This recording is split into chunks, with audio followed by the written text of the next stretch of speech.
Did you yourself ever work inside a death row? Mm-hmm. Yeah, I worked How at death was row how back. was that? Believe it or not, the death row inmates are the most well-behaved inmates there. Well, I mean, they can't really do anything, huh? I mean, well, you figure too, it's like you got a death sentence. What do they got to lose? Yeah. They had more issues with each other, and it's like we'd have fights on the rec yard, stuff like that, and we Wait, had we had. death row actually got wreck? Oh, they're wide open rec. Yeah, they have their rec yard is kind of triangular shaped, and a basketball court kind of down at this end, and they got a volleyball court in the middle of it. So it's not dog cages; it's open. They have four of them. What? See, Yeah. I always thought that death row, you sat in your cell for 25/8, you never come out, and you know what I mean? They got fucking wrecked. Yeah, death row gets to come out for rec. They get to come out for the writ room, which is like the law library. They get visits unrestrained. So you have to pull them out of their cell restrained, take them down to the visiting park, strip them, and then put them in the visiting park with their family unrestrained. One of the wildest things I used to tell people is like you never worked until you've done one of these Christmas parties. They have like some of these lawyers or whatever death row advocates and stuff like that every year come through and have like a Christmas party for the death row inmates. And they would give them goodie bags of cookies and candy and sandwiches and stuff like that. Now a lot of that's eased back, but when I worked down there, it was just like they would go on the wings singing Christmas carols to them, shaking hands, talking to them, and stuff like that. It was stuff that like you would just kind of scratch your head at sometimes. But like I said, so we've had some notorious ones come through there. Danny Raleigh was there. The guy out of Gainesville that killed the students and stuff like that. Bobby Long was there. He just got executed not too long ago. He was out of Tampa, kidnapped a bunch of girls and killed them. So I mean, you see, these are the people that like you can see on the Discovery Channel. Their little stories and stuff like that. But yeah, death row. It was quiet. It was laid back. It's not air conditioned. The only spot that's air conditioned is like on the main quarter deck, like by the control room and stuff like that. But you got 3 wings on the north end, 3 wings on the south end, top and bottom, and you got the rec yards in between the wings. So yeah, they could come out if they wanted to sign up for the rec room. They could come out and do the law work.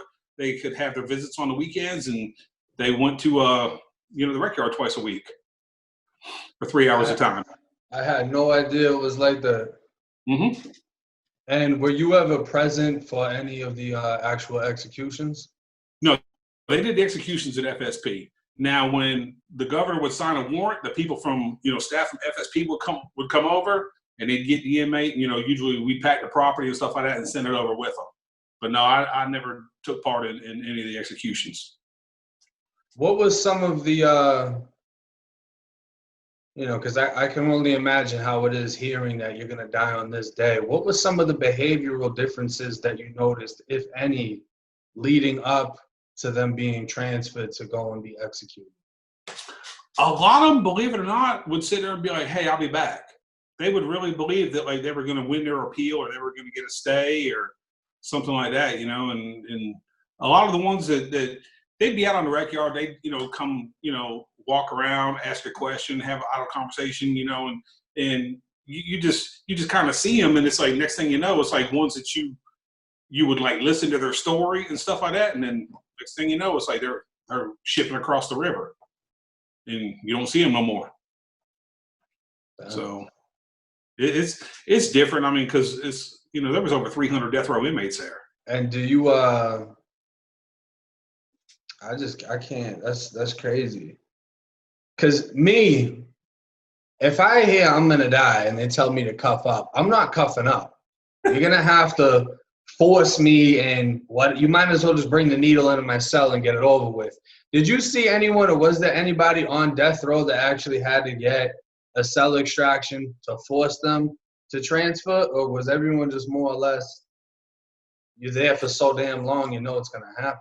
No, we've never had a cell extract one that I know of to go over to FSP. Now, we have had to use chemical agents and cell extract, a few death row inmates in my time, but that was, behavioral issues, kicking a family on the door, flooding cells, stuff like that. But it wasn't to go across the river. Like I say, for the most part, it's like I think a lot of them are in disbelief, and they're really like, hey, my appeal's coming through, my lawyer's going to do this and stuff like that. And I've seen a few. I've seen a few death row inmates get off death row, get their sentence commuted to life, end up on a compound and, stuff like that. Some of them it was because of their age, and some of them just because, they got a new hearing, they got a new trial and stuff like that. And, they found them guilty, but, not first degree premeditated, death row stuff. So they just got commuted to life. And in your experience, was some of the most craziest incidences that you saw, did they take place in GP or inside of confinement? Because, I've seen some things happen in GP, but I saw way more happen inside of confinement, especially when it comes to self-harm, feces all over the cell, to the point that, you might have one guy cuff up, the second he cuffs up, his bunky's hitting him up with a razor and he can't do anything because his hands are cuffed. What was some of the crazy shit going on in confinement? See, our confinements were all one man because we had CM1. Yeah, see, we had CM1s, so it's like, and we didn't switch to CM2 2-man cells till just a few years ago. But it's like, yeah, you name it, I've seen it. I've seen inmates cut their necks. I've seen them cut their testicles. I've seen them cut their thighs, cut their arms right here. Get down and do push-ups. I've seen them sit there and put a sheet through the lights and hang off of it. I've seen them flood their cells. I've seen them kick a frame on the door, cover their doors with sheets and jump off the top bunk when the cell extraction team went in. I've seen some of them come out, with a shank. I've actually seen a couple actually duck the shield and come out on the quad and go running around the quad. So the team has to follow them around there. Like I say, it's like you work either CM in them dorms or like CM mental health, you're gonna see it all, man. It's like you can sit there and walk on a wing and it's like somebody cut because it's gonna smell like chicken livers. Yeah. You walk, you get the inmate out finally, whether he's passed out, you got to go in and get him, or whether he cuffs up or whatever. There's blood dripping from the ceiling. He's writing his baby mama's name on the wall and stuff like that. And it's like, we just go in and get them, man. Have medical stitch them up, sew them up. And I've seen people sit there rip their stomachs open, like Superman rips open his shirt. We had a period of time where inmates were sitting there taking paper clips and trying to perforate their bowels in there and just, feeding the paper clips in their stomach. You just try to talk to them and they're like, just like, calm, talking like me and you. It's like, dude, what are you going? It's like, man, I'm just going through it. It's like, you ain't hurt nobody but you, but sometimes you can't talk logically to people. It just didn't make no sense. It's like, it's like they just do it because they're bored. Some of them be like, we knew a guy that was there about every 4 months. He'd sit there and beat and frame on the door, cover his window. He'd be like, you know what time it is? He goes, I just feel like playing. So you go in there, cell extract him. He'd be good for another 4 or 5 months. That's just the way he was. But gas didn't affect him, and you knew as soon as he covered that window, he was taking it all the way. So some of them you're just like, hey man, you coming out? Nope. You know what time it is, Captain? All right, we'll be back. That's the way it was. Yeah. He said, I'm just bored, man. He goes, you know what time it is? All right, cool. Gotta run it. Yep. And they did. Now we had a bunch of them that didn't. And of course it's like when you sit there and do all that and get everybody down there and then you cuff up, the whole wing or the quad's gonna, clown you about it. But, some of them just do it for the attention. They're bored. They want to get somebody to work because they know it's like when they stop, it's like you're going to tie up right off the bat 6 officers, 5 for the cell extract team, 1 camera team member. Then you're going to have 2 white shirts down there. So now you're tying other people up. There was no rhyme or reason. Some people did it just because they were, like I said, bored, wanted to have some fun, and some people get mad they didn't get an extra cookie with their tray. Being that I have a YouTube channel and that the prison YouTube genre has somewhat blown up in a sense. It's still a small community, but it's getting larger and larger. I've gotten to learn about other prison systems, such as California, and how in California it's not so much gangs, but racial segregation. How was the Florida prison system back in the 90s? Because I can't speak on it. I'm not sure how it was. I know how it is today, though, being that it's pretty just much gangs, and that whites are like at the bottom of the barrel. How was it back then, and why do you feel it is how it is now? Why do you feel that we don't have that racial segregation inside of the Florida Department of Corrections? When I first started, it was definitely segregated. It's like you had your whites that stayed to your whites, you had your blacks stayed to your blacks, your Cubans or Mexicans stayed to each other. And the only time they had dealings with each other was either when they were going to, fight, stab, or over drugs. Now, one thing too is like in the chow hall used to be wide open. You just went in and sat where you sat in, but you never seen black sits with whites or anything like that, unless it was like a white punk sit with his daddy. Yeah. Or, vice versa, black punk sit with his daddy, something like that. Now, I can't remember what year. I want to sit there and I want to say around 2004, 2005, they started doing like fixed seating. You had to fill up a table before you could go to a new one, another table. They started doing that, and it didn't go over too well at first. It's like they didn't like it, but they kind of adapted to it. But back then, we had more staff in the chow hall, stuff like that. Now, you'd be sitting there seating 300-400 inmates, and there's only one officer in there. Yeah. So, but like I say, it's like back then, it's like the only dealings, like I said, you had with blacks or whites or whatever was either drug deal, sticking somebody, or one of them was somebody's punk.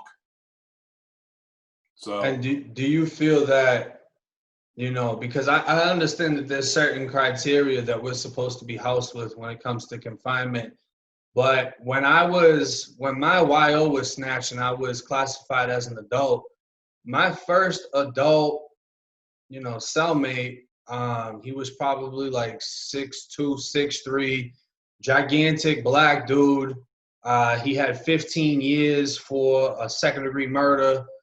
I'm going home in like 2 years. You know what I mean? And this is the first guy they put me in the room with. And I'm thinking to myself, I'm going to have to hit him with a tray or something. This isn't going to go too good. And the second we take the cuffs off, and I'm thinking, like, what can I do? What can I do? He's a born-again Christian. But had that have been anything else, there's nothing I can do at that point. Why is it that there isn't more of an effort put in, or is it that's just the way it is? Like you said, the staff is at a point where they don't really give a fuck, and it's affecting the victimization of a lot of the younger or older, weaker inmates. Well, see, they have a system now, and I don't know. What'd you say you got out 2012? I got out in 2015. 15. Well, I want to say that system was in place then. But anyway, it's like when you're going to house an inmate in a certain cell with an inmate in there, there's certain criteria that has to match in the computer, or else you can't put them in the same cell. You can't put somebody 6'2" with somebody 5'3", 100 pounds. You can't, put like a sexual predator in with somebody that's got like 2 or 3 years. It's a whole criteria. The computer won't let you house them. Now they can still be in the same building. Now our GP buildings, they were all 2-man cells, but you'd have 96 inmates in the building. So just because you didn't live in that cell that you were assigned with somebody like that, that don't mean they wasn't in the building. But you just couldn't be housed with a person like that. You guys kind of pretty much had to be even. Yeah, when I was at Appalachia CI, the majority of the bunkies that came into my room, they were all pretty much all black and all huge. I mean, I'm a good like 6'1", but I was like 160 pounds inside of prison, so I was skinny. I'm not like how I am now. And there was a kid named Frederick Patterson III at Appalachia CI who was put in the room with a guy that I forget how much time he had. He was in there for an armed robbery. The guy pretty much exposed himself to him, and they got into a fight. And the kid, Frederick Patterson, was 18 at the time. He ended up killing his bunkie.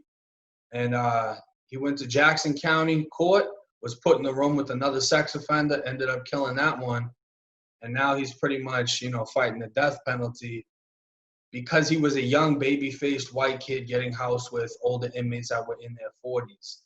Do you feel that there is anything more that can be done to somewhat stop the victimization? Because, I mean, everyone pretty knows it's the white baby-faced inmates on the compounds that are going to be getting attacked by the booty bandits and everything else, and trying to turn them out into punks. What do you think can be done for that?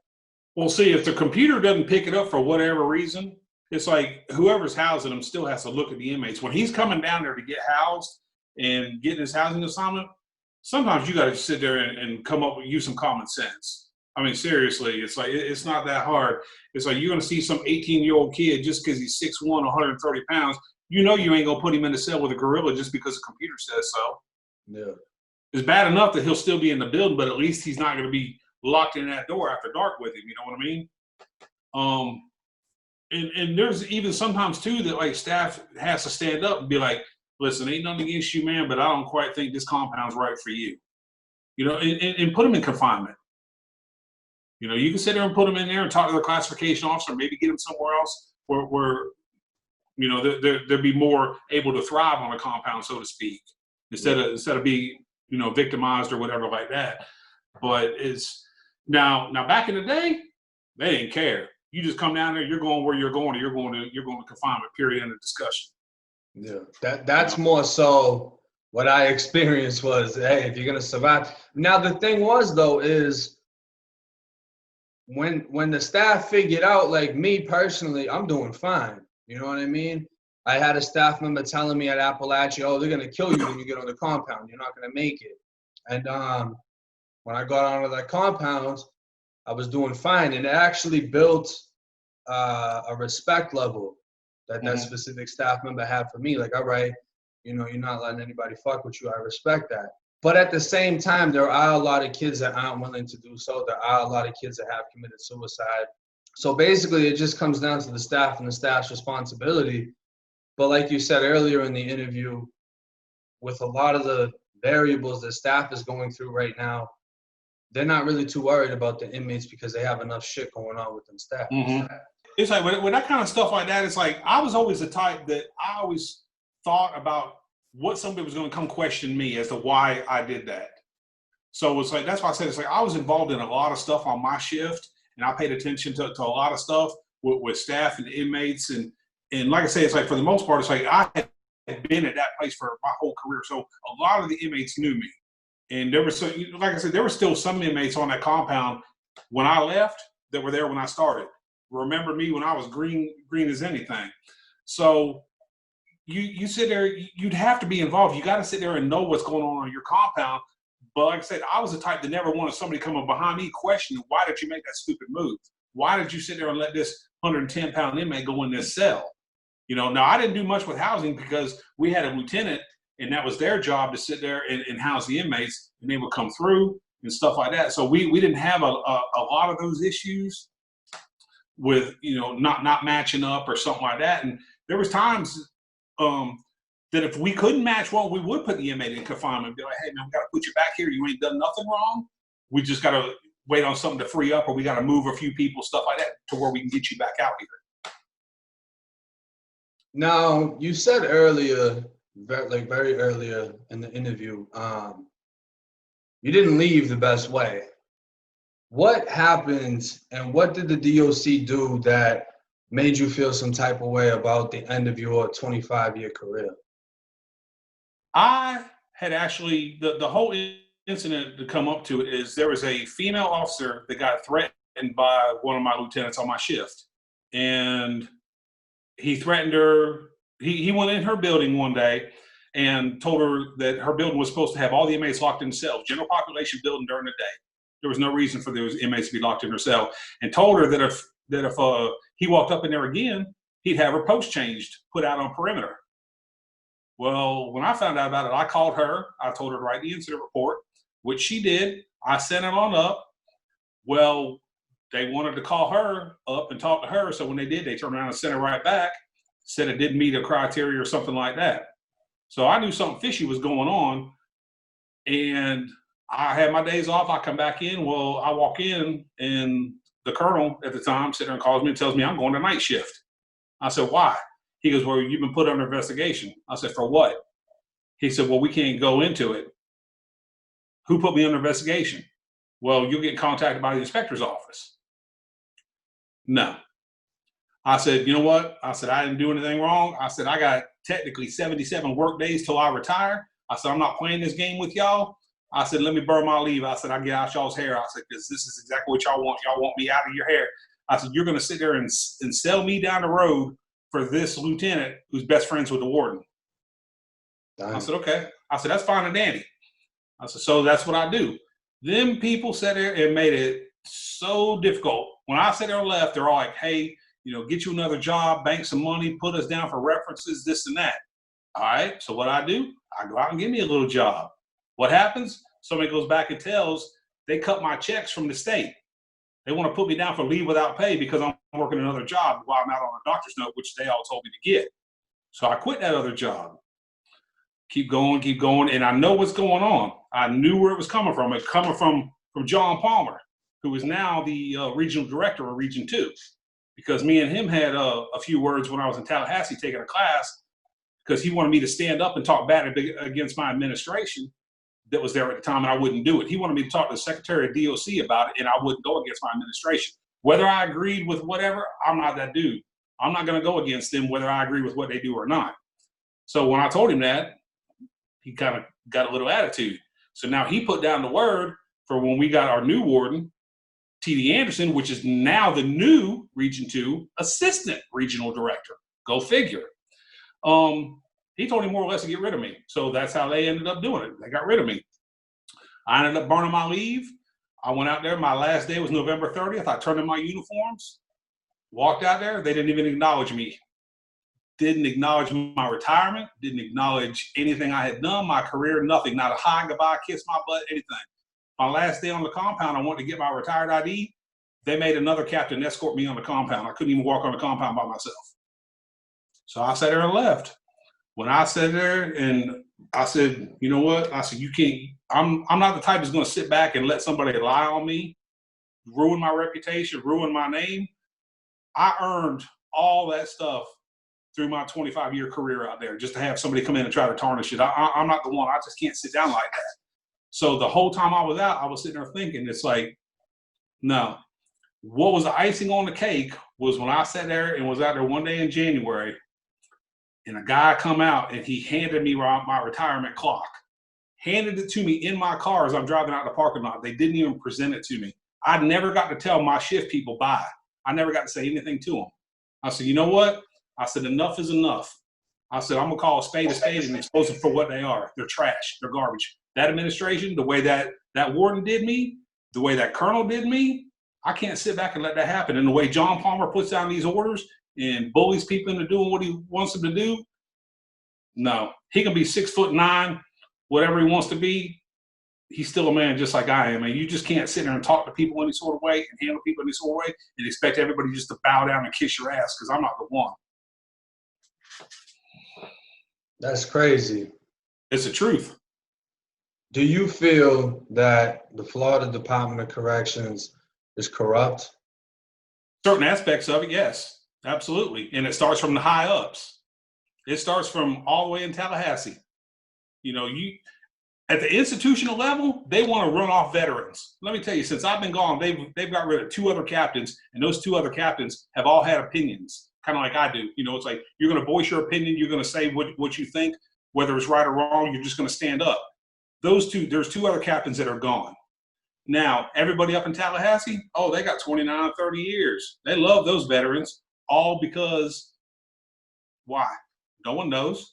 You can't tell me that after 30 years with the state making 6 figures, you ain't got your money right, you can't retire. You can't tell me that.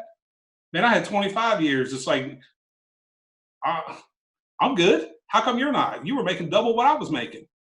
It's the power that they're addicted to. Yeah. Power is what it is. We got a new secretary. Well, I'll say they got a new secretary. This dude come from the feds.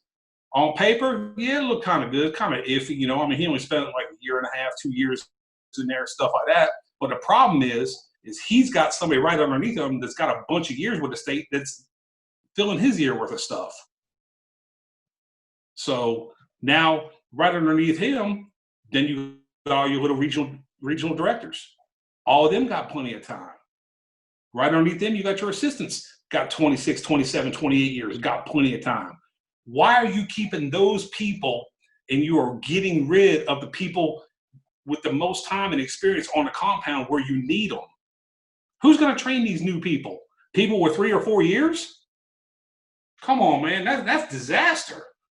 That's a time bomb waiting to go off. You sit there, you can't sit there and take 18, 19-year-old kids that are getting trained by 22, 23-year-old kids and expect seasoned inmates, convicts, whatever, to eat them alive. They're not built like that, man. They can't tell people no. You know, they're going to cave to the pressure. That's a big problem with cell phones and drugs and stuff like that now. It's like, you've probably seen it 100 times. You'll see some new feeble officer come in that's scared to tell somebody no. Next thing you know, they're bringing in this and that, and they're fired. So I just can't figure out why you want to keep experience one place but not every place. It don't make no sense to me. You know? What do you feel that, you know, with our YouTube channels and with the popularity that these channels are getting, the attention that they're getting, what do you feel that we can do to have a positive impact on the Florida Department of Corrections? Just keep telling it like it is, man. You know, you lived a different life inside than I did. I lived a different life inside than you did. You know, so we've seen it from two different perspectives. You know, you saw things your way from an inmate's thing 24 hours a day. I saw mine from a OIC, from a white shirt aspect, you know, 12 to 16 hours a day. I seen the staffing issue problems and administration problems, and you know, you seen dirty officers, you seen, you know, dirty inmates. It all kind of goes together, man. It's like all you got to do is put the pieces of the puzzle together. But it's like until things get brought to light, no one's going to see it. You know, just like you've had contact with the media. I've had the media contact me and do a few articles out of Tallahassee asking my opinions on things. But that's the big thing. It's like so many people that still work for the state can't say anything. I have people message me all the time going, man, please don't say anything. Here's this. Or it's like, man, don't let them know this. You know, they're so scared of the retaliation for standing up for themselves or voicing what's right or what's wrong or what they see or any of that kind of stuff. It's just me. I got nothing to lose. You know, I don't work for them people. I don't have to deal with them. I'm never going back to the Department of Corrections again. I don't need to. You know, I'm serious. It's like before I would go back and do that again, I'd be digging ditches or frying fries at McDonald's. I'm not doing it, man. There's no way I could go back with knowing what I know now and seeing how much it's changed and knowing what I'm going to have to deal with. There's no way. Plus the fact that I know, you know, they put out a hit on me anyway, trying to get me run off or arrested or something. But you know, I'm not going to give them that satisfaction. I'm just not. I did my time. I moved on. I didn't get retired like I wanted to, and that was the hardest pill for me to swallow because I didn't get to go out on my terms. Yeah. So, but like I say, so I think as long as you keep, you know, talking about things that you know, and people are contacting you, and you know, giving you the facts on things, you know, roll with it, man. Because that's the only way anything's going to get changed. It's like people got to stand up and expose it for what it is. Definitely. What is the message and the movement behind your YouTube channel? What are you hoping to accomplish with your channel? What I had, it's like when I first did it, it's like I did it as like an avenue for people to vent, people to ask questions, people to bring up things that they couldn't talk about at work for fear of retaliation. A lot of people, it's like if you watch my videos, I've done 16, 17 episodes, and I even did one not really going out. I did it for like new hires can pretty much what they're kind of walking into when they get hired there. You know, I can't go into every detail, but I cover quite a bit on that video. But for the most part, it was a avenue for people to vent on questions they had, what I thought about certain situations or what I thought about certain things that they can't talk about. So I was their voice. It's like they sit there and send me questions. I'd sit there and type it up, you know, and go through it and give them my opinion and what I thought based off my experience, stuff like that, you know. And I've had, you know, people, I know at least 4 people have moved from other states after seeing my new hire video and come down and work for the department now. I'll get contacted with them. It's like, hey, I'm starting school. Hey, I passed the FDLE. Hey, I'm starting here. hey, good for you, man. If it's something you wanted to do and my video helped you, then hey, I did my job. But like I say, it's like for the most part, people had questions, had concerns, had things that they wanted to get off their chest, but they just couldn't do it because they still work for the state, and they'd be retaliated against for voicing their opinion or their concern or whatever. So they sit there and send questions to me, and I'd sit there and talk about it. And what is the name of your YouTube channel for anybody that's watching right now? It's just under my name. Just under my name, Philip, Philip McGinnis, MAGINNIS. Just Google it on up, and like I say, it's right there. But it starts, episode 1, and like I say, it's like I got there's I think 15, 16 videos on that. There's the one on the new hire, and then there's another one with one of the wardens sitting there addressing Tallahassee on some things that are some of their concerns and stuff like that. Staffing issues, vehicle issues, stuff like that. But if you can make out what he's saying, because he's not the most well-spoken individual that they pick to go up there. Well, I appreciate you coming on, and I appreciate your honesty. I wasn't sure how it was going to be, having a staff member on here. I wasn't sure what to expect, if it was going to be more of a confrontational thing, but I actually feel that it's definitely a respect on my side for you. And I think it's important, like I said in the beginning, for people to see this right here, for people to see a conversation for an ex-inmate and an ex-staff member to sit down and really go over some of the issues that we see within the Department of Corrections and come up with ideas and things that we think can benefit future lives, whether they want to be employed or for people that are currently incarcerated. But like I said, I appreciate you coming on. If you have any last words for the audience, you can go ahead and say that now. No, just, hey, appreciate everybody watching the video. Subscribe to his channel, subscribe to my channel. And if y'all want future videos, just hit us up, let us know. I got no problem collaborating again, man. Anything's kind of come up. But like I say, it's like not every officer's, a piece of garbage. I'm just a normal person, just like you. It's like everybody can get along, stuff like that. But, just give us your feedback and we'll go from there. Definitely. Well, hey, like I said, I appreciate you. And if they say they want that part 2, we'll run that part 2. But have a good one. All right, dude. Be good, man.